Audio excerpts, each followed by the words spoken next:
नमस्ते विद्यार्थी मित्रांनो, मी उमेश रुपनवर, संचालक सह्याद्री करिअर अकॅडमी बारामती, तुमचं सर्वांचं मनापासून स्वागत करतो। आमचे मित्र युवराजी राठोड सर यांच्या YP अकॅडमी या YouTube चॅनलवरती तुमचं सर्वांचं मनापासून स्वागत करतो। विद्यार्थी मित्रांनो, तुम्हाला सर्वांना कल्पना आहे की महाराष्ट्र शासनाने नुकतंच पोलीस भरतीच्या साधारणतः 12,500 पदांना मंजुरी दिल्यामुळे लवकरच खूप मोठी पोलीस भरती प्रक्रिया सुरू होणार आहे आणि महाराष्ट्रातून उमेदवार जोरदार पोलीस भरतीच्या तयारीला लागलेले आहेत। आणि पोलीस भरतीसाठी जसं तुम्ही मैदानी चाचणीवर लक्ष देता, त्याचबरोबर तुम्ही जसं लेखी परीक्षेवर लक्ष देता, आरक्षण, जिल्हा निवड किंवा ह्या सर्व गोष्टी तुम्ही बारकाईने अभ्यासता, तसं कागदपत्र सुद्धा खूप महत्त्वाचा विषय, कागदपत्रा सुद्धा लक्ष देणं गरजेचं आहे। कारण मी गेल्या कितीतरी वर्षापासून, गेल्या 15 वर्षापासून 2006च्या पोलीस भरतीपासून पाहतोय की महाराष्ट्रातील कितीतरी विद्यार्थी कागदपत्राअभावी, चुकीच्या कागदपत्रामुळे किंवा विहित मुदतीतली कागदपत्र नसल्यामुळे कितीतरी विद्यार्थ्यांना घरी जावं लागलेलं आहे। काही विद्यार्थी सुरुवातीच्या टप्प्यातच म्हणजे पोलीस भरती प्रक्रियेची प्राथमिक कागदपत्र तपासणीतच बाहेर निघतात, तर काही विद्यार्थी फायनल सिलेक्शन झाल्यानंतर सुद्धा विहित नमुन्यातलं कागदपत्र नसेल तर घरी जावं लागतं। त्यासाठी नक्की कोणती कागदपत्र आता येणाऱ्या पोलीस भरतीसाठी आवश्यक आहेत, त्यामध्ये काय बदल झालेला आहे आणि कुठल्या नमुन्यातली कागदपत्र, कोणकोणत्या प्रवर्गासाठी कोणती कागदपत्र लागतात, यावरती आपण सविस्तर चर्चा करणार आहोत। त्याचबरोबर SC असेल, ST असेल, OBC असेल, NT असेल किंवा EWS असेल, प्रकल्पग्रस्त, भूकंपग्रस्त, माजी सैनिक, खेळाडू, पोलीस पाल्य यांना कोणकोणती कागदपत्र लागतात, या सर्वच घटकांवर आपण सविस्तर चर्चा करणार आहोत। तुम्हाला कागदपत्राबद्दल जी काही अडचण असेल, जी काही समस्या असेल, ती कॉमेंट बॉक्समध्ये आत्ताच टाकून ठेवा आणि त्यावरही आपण चर्चा करणार आहे। तुमच्या कोणतीही समस्या असेल तर त्या समस्येवरती मी निश्चितपणे उत्तर देणार आहे। त्यामुळे तुमच्या कोणत्याही कागदपत्राबाबतीच्या समस्या तुम्ही कॉमेंटमध्ये टाका आणि आपण आता प्रत्यक्ष तुमच्याशी संवाद साधणार आहे। सगळ्यात पहिल्यांदा एक गोष्ट लक्षात घ्या की साधारणतः सर्वच कास्टसाठी म्हणजे कोणत्याही प्रवर्गातला उमेदवार असेल तर त्याला कोणतं कागदपत्र लागतं, ती जी सर्वांसाठी एक जनरल कागदपत्र लागतात त्यावरती आपण पहिल्यांदा चर्चा करू आणि नंतर ज्या काही कास्ट, सबकास्ट आहेत त्यांना कोणती कागदपत्र लागतात त्यावरती आपण चर्चा करू। आता सर्वप्रथम कागदपत्राबद्दल एक सर्वात महत्त्वाची गोष्ट समजून घ्या की पोलीस भरतीसाठी जी लागणारी कागदपत्र असतात ती पोलीस भरतीचा आवेदन अर्ज जो असतो तो आवेदन अर्ज भरण्याच्या शेवटच्या दिनांकपर्यंतच्या आतील असणं गरजेचं आहे। त्या शेवटच्या दिनांकपर्यंत किंवा त्याच्या आतील असणं गरजेचं असतं। त्याच्यानंतरचे कागदपत्र शक्यतो याच्या आधीच्या भरत्या प्रक्रियेमध्ये विद्यार्थ्यांना त्यातून सुद्धा बाहेर काढलेलं आहे, हे लक्षात ठेवा। आणि खूप जुनं कागदपत्र कालबाह्य असेल तरी बाहेर काढलं जातं, तर ह्या गोष्टी समजून घ्या। म्हणजे ही कागदपत्र आवेदन अर्ज भरण्याच्या दिनांकाच्या आतमधली, त्या शेवटच्या तारखेपर्यंतची किंवा त्याच्या आतमधली असणं आवश्यक आहे। त्याचबरोबर कागदपत्राबाबतच्या पावत्या चालत नाहीत। बरेचसे विद्यार्थी non criminal caste certificate, domicile certificate पावते घेऊन येतात, तर त्या पावत्या जर विद्यार्थ्याकडे असतील तर त्यातून सुद्धा बऱ्याचशा उमेदवाराला घरी पाठवण्यात आलेलं आहे, हे सगळ्यात पहिल्यांदा लक्षात घ्या। आता सर्वच कास्टच्या उमेदवारांसाठी कोणती कागदपत्र लागतात तर तुम्ही पहिल्यांदा नोंद करून घ्या की तुम्ही जो ऑनलाईन अर्ज भरत असता, बघा सगळ्यात ऑनलाईन पद्धतीने भरलेल्या अर्जाची जी तुम्हाला एक आवेदन अर्जाची प्रिंट मिळते, ती प्रिंट तुम्ही शेवटपर्यंत जपून ठेवा, कारण शेवट फायनल कागदपत्र तपासणीला सुद्धा ते आवेदन अर्जाची प्रत मागत असतात। त्यामुळे आवेदन अर्जाची प्रत तुमच्याकडे असली पाहिजे। त्याचबरोबर तुम्ही मैदानी चाचणी जी घेत असता, मैदानी चाचणी तुमची होत असते, ते मैदानी चाचणीचं प्रवेशपत्र, त्याला ऍडमिट कार्ड म्हणतात, ते ऍडमिट कार्ड चेस नंबरसह तुमच्याकडे मैदानी चाचणीचं ऍडमिट कार्ड असणं गरजेचं आहे। सर्वच कास्टच्या उमेदवारांसाठी हे गरजेचं आहे। त्याचबरोबर लेखी परीक्षा तुम्ही देत असता, त्या लेखी परीक्षेचं प्रवेशपत्र, त्याला आपण हॉल तिकीट म्हणतो, ते हॉल तिकीट सुद्धा तुमच्याकडे असणं गरजेचं आहे। हे कागदपत्र खूप महत्त्वाचं। त्याचबरोबर पासपोर्ट आकाराचा 4 रंगीत फोटो तुमच्याकडे असलेच पाहिजेत आणि या सर्व कागदपत्राच्या मूळ प्रती आणि 2 साक्षांकित प्रती ह्या तुमच्याकडे असल्या पाहिजेत। म्हणजे फायनल सिलेक्शन झाल्यानंतर तर तुमच्या सगळ्या मूळ डॉक्युमेंट चेक केल्या जातात। आता अजून कोणती कागदपत्र असतात की ज्या सर्वच कास्टसाठी लागतात, ते म्हणजे माध्यमिक शालांत परीक्षा म्हणजे SSC ची परीक्षा, म्हणजे 10वीची परीक्षा तुम्ही उत्तीर्ण असल्याचं गुणपत्रक आणि प्रमाणपत्र तुमच्याकडे असलं पाहिजे। त्याचबरोबर 12वी म्हणजे HSC जे आपण म्हणतो, उच्च माध्यमिक शालांत परीक्षा किंवा HSC किंवा 12वी, हे 12वी उत्तीर्ण असल्याचं तुमच्याकडे गुणपत्रक किंवा गुणपत्र आणि प्रमाणपत्र दोन्ही असलं पाहिजे। म्हणजे 10वीचं गुणपत्र आणि प्रमाणपत्र, त्याचबरोबर 12वीचं गुणपत्र आणि प्रमाणपत्र। जर तुमचं पदवी किंवा द्विपदवी जर तुम्ही असाल, पदव्युत्तर शिक्षण तुमचं झालं असेल तर त्याचं सुद्धा गुणपत्र तुमच्याकडे असणं गरजेचं आहे। ते अत्यावश्यक नाही, पण जर तुमच्याकडे असेलच तर ते सुद्धा तुम्ही बरोबर नेणं गरजेचं असतं। अशा पद्धतीचे तुमचे शैक्षणिक कागदपत्रामध्ये या कागदपत्र सगळ्यात महत्त्वाचा समावेश होतो.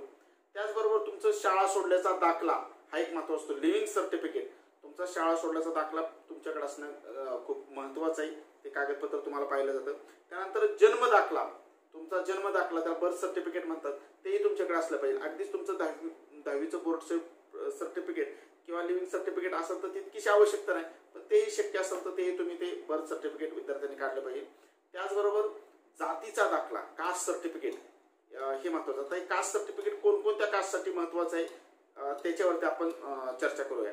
पण तत्पूर्वी डोमिसाईल सर्टिफिकेट आहे, तुम्ही महाराष्ट्राचं रहिवासी आहे, हा रहिवासी दाखवणारं जे डोमिसाईल सर्टिफिकेट असतं ते सर्व कास्टसाठी अत्यावश्यक आहे. म्हणजे कोणताही प्रवर्ग असेल तरी त्याला डोमिसाईल सर्टिफिकेट अत्यावश्यक आहे.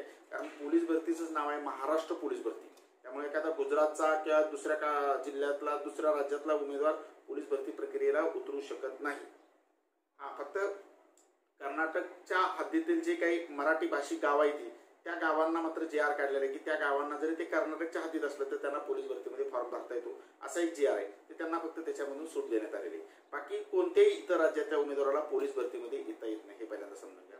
आता त्यानंतर इतर जे वेगवेगळे सामाजिक आरक्षण आहे, वेगवेगळे कास्ट आहेत, त्यांना कोणकोणती कागदपत्र लागतात. आता ही कागदपत्र मी सांगितलेली सर्व उमेदवारांसाठी कागदपत्र आवश्यक आहे. आता त्यानंतर वेगवेगळे कास्टसाठी पाहू. SC आणि ST या प्रवर्गासाठी कास्ट सर्टिफिकेट महत्वाचं आहे, त्यांना नॉन क्रिमिनल सर्टिफिकेट लागत नाही. डोमिसाईल तर सर्वांना मी सांगितलंच लागतं, पण SC आणि ST साठी शेड्युल्ड कास्ट आणि शेड्युल्ड टाईप, अनुसूचित जाती आणि अनुसूचित जमाती या प्रवर्गासाठी सगळ्यात महत्वाचं तुमच्याकडे कास्ट सर्टिफिकेट असलं पाहिजे, त्यांना नॉन क्रिमिनलची गरज नाही. पण त्याशिवाय जी इतर प्रवर्ग आहेत म्हणजे NTB, NTC, NTD, SBC, OBC आणि EWS सुद्धा समजून घ्या. आणि SC-BCचं आरक्षण आता सध्या मराठा कास्टला देणारं आरक्षण स्थगित केलं असल्यामुळे त्यावरती मी कागदपत्र सांगणार नाही. पण हे जे बाकीची कागदपत्र आहेत ते कागदपत्र आता सध्या खुल्या प्रवर्गात मोडल्यामुळे डोमिसाईल सर्टिफिकेट फक्त SC-BCच्या विद्यार्थ्यांना लागेल. पण बाकीचे जे आता कास्ट तुम्ही सांगितलं सर्व म्हणजे OBC पर्यंतच्या आता सांगितलेलं आहे की EWS पर्यंतच्या सगळ्या कास्टसाठी, तर त्यासाठी कास्ट सर्टिफिकेट आणि नॉन क्रिमिनल सर्टिफिकेट आवश्यक आहे. बघा, पुरुष असेल किंवा महिला असेल, नॉन क्रिमिनल सर्टिफिकेट कसल्या परिस्थितीत त्या विद्यार्थ्याकडे असणं अत्यावश्यक आहे. त्याचबरोबर SC-BCच्या कॅन्डिडेटला सुद्धा कास्ट आणि नॉन क्रिमिनल सर्टिफिकेट आवश्यक होतं, पण आता तात्पुरतं स्थगित दिल्यामुळं जर खुल्या प्रवर्गात त्यांना डोमिसाईल सर्टिफिकेट फक्त आवश्यक आहे, नॉन क्रिमिनल कास्ट सर्टिफिकेटची आवश्यकता नाही, समजून घ्या. जर उमेदवार खुल्या प्रवर्गात मोडत असतील तर खुल्या प्रवर्गातल्या उमेदवारांना कास्ट सर्टिफिकेटची किंवा नॉन क्रिमिनल सर्टिफिकेटची आवश्यकता नाही. पण जर खुल्या प्रवर्गात जर महिला मोडत असतील किंवा खुल्या प्रवर्गातून ज्या महिलांना फॉर्म भरायचा आहे त्या महिलांनी 30% आरक्षणाचं वेगळ्या नमुन्यातलं नॉन क्रिमिनल सर्टिफिकेट जोडणं आवश्यक आहे. जर ते नॉन क्रिमिनल सर्टिफिकेट जोडलं नाही तर खुल्या प्रवर्गातल्या मुलींना डायरेक्ट मुलांच्या गटामध्ये टाकलं जातं. लक्षात घ्या, तुम्हाला नॉन क्रिमिनल सर्टिफिकेट असेल तरच ते आरक्षण भेटत असतं, त्यामुळे नॉन क्रिमिनल सर्वच कॅन्डिडेटने काढणं आवश्यक आहे. अशा पद्धतीने सर्टिफिकेट पहिल्यांदा समजून घ्या. प्रत्येकच कास्टने सगळं, बऱ्याच वेळा EWS च्या विद्यार्थ्यांचं फोन येतात की नॉन क्रिमिनल लागतं का, खरं तर लागत नाही. कारण ते ऍक्च्युलीच EWS म्हणजे इकॉनॉमिकली वीकर सेक्शन, जे आर्थिकदृष्ट्या मागास आहेत त्यांनाच EWSचं सर्टिफिकेट दिलेलं आहे. पण तरी सुद्धा शासनाचा जो JR आहे की नाही, सामाजिक आरक्षण गटातील सर्वांना SC-ST सोडून नॉन क्रिमिनल सर्टिफिकेट आवश्यक आहे, त्यामुळे त्यांनाही नॉन क्रिमिनल सर्टिफिकेट काढणं गरजेचं आहे. अशा पद्धतीने या गोष्टी पहिल्यांदा समजून घ्या. त्यानंतर जे समांतर आरक्षण असतं त्या समांतर आरक्षणाच्या वेगवेगळ्या प्रवर्गासाठी कोणती सर्टिफिकेट लागतात ते आपण पाहणार आहे. अजून एक महत्वाचं सर्वांसाठी लागणारं सर्टिफिकेट आहे ते म्हणजे हलकं वाहन चालवण्याचा परवाना. बघा, समजून घ्या, हलकं वाहन चालवण्याचा परवाना LMVचं लायसन हे सगळ्याच कॅन्डिडेटला कंपल्सरी करण्यात आलेलं आहे. ते हलकं वाहन चालवण्याचा जो परवाना आहे तो तुम्ही ट्रेनिंग सेंटरवरून आल्यानंतर म्हणजे ट्रेनिंग तुमचं पूर्ण झाल्यानंतर 2 वर्षाच्या आत तुम्ही काढणं गरजेचं आहे, अन्यथा तुमची निवड रद्द केली जाते. त्यामुळे त्याला मुदत आहे, ते काय सुरुवातीला असावं असं नाही. तुमच्याकडे जरी नसेल तरी पण ट्रेनिंग मधून आल्यानंतर तुम्ही 2 वर्षाचा ते सर्टिफिकेट काढणं गरजेचं आहे. त्याचप्रमाणे MSCIT सर्टिफिकेट सुद्धा तसा JR आहे की तुमची नियुक्तीनंतर 2 वर्षाच्या आत MSCIT सर्टिफिकेट सादर केले पाहिजे, अन्यथा तुमची निवड रद्द होणार आहे.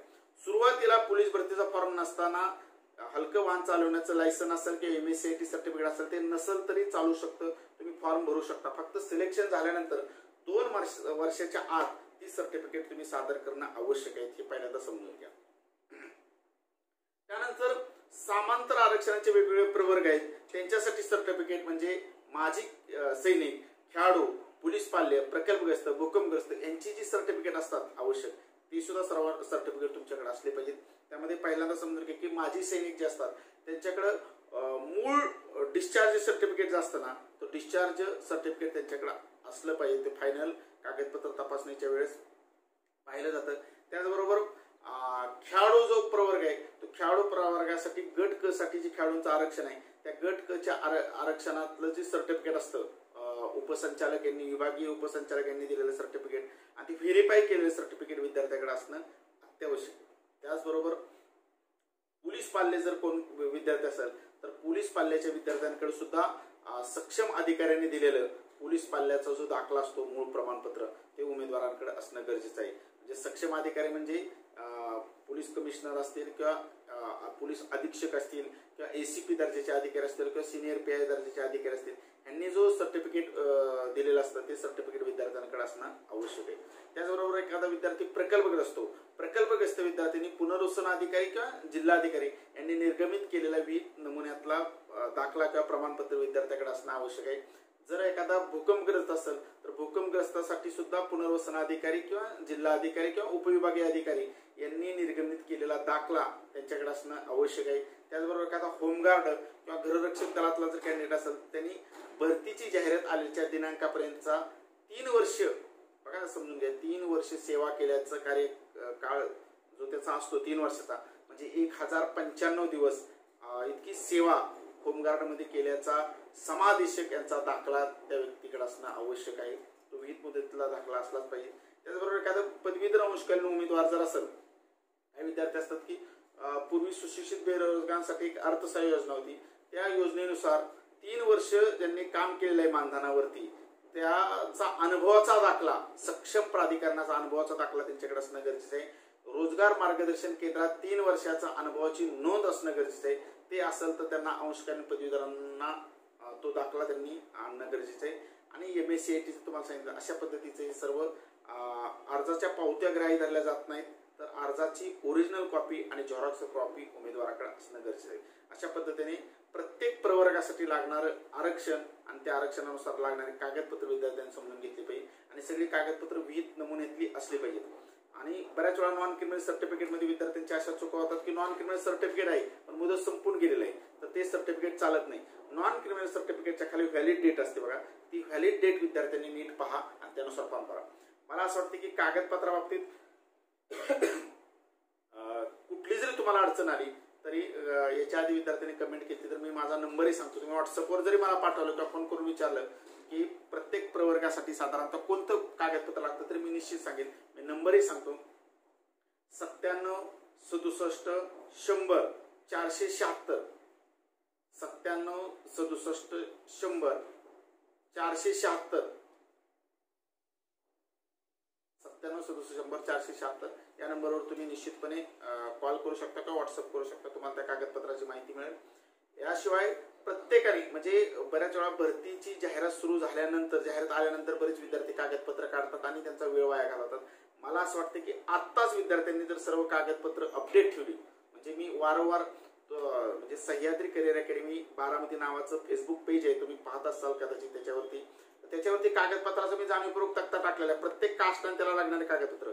मला असं वाटतं की काय गरजेचं आहे की आत्ताच तुम्ही ती सगळी कागदपत्र जर काढली तर भरती प्रक्रियेच्या काळात तुमची जी धावपळ होणार आहे ती धावपळ टाळेल. आत्ताच फाईल फोल्डर करा सर्वांनी आपापली कागदपत्र टाका आणि पोलीस भरतीच्या जोरदार तयारी लागा. डू ऑर डाय अशा पद्धतीने अभ्यास करा कारण येणाऱ्या भरतीत काही करून आपण भरतीत झालं पाहिजे अशी तयारी सर्वांनी केली पाहिजे. सर्वांना येणाऱ्या भरतीसाठी मनापासून खूप खूप शुभेच्छा देतो आणि आमचे मित्र युवराजी राठोड सर यांचे आभार व्यक्त करतो. खूप चांगला उपक्रमासाठी त्यांनी मला या ठिकाणी निमंत्रित केलं त्याबद्दल मी त्यांचेही मनापासून आभार करतो आणि या ठिकाणी थांबतो. सर्वांना पुन्हा एकदा शुभेच्छा भरतीसाठी देतो. जय हिंद, जय महाराष्ट्र.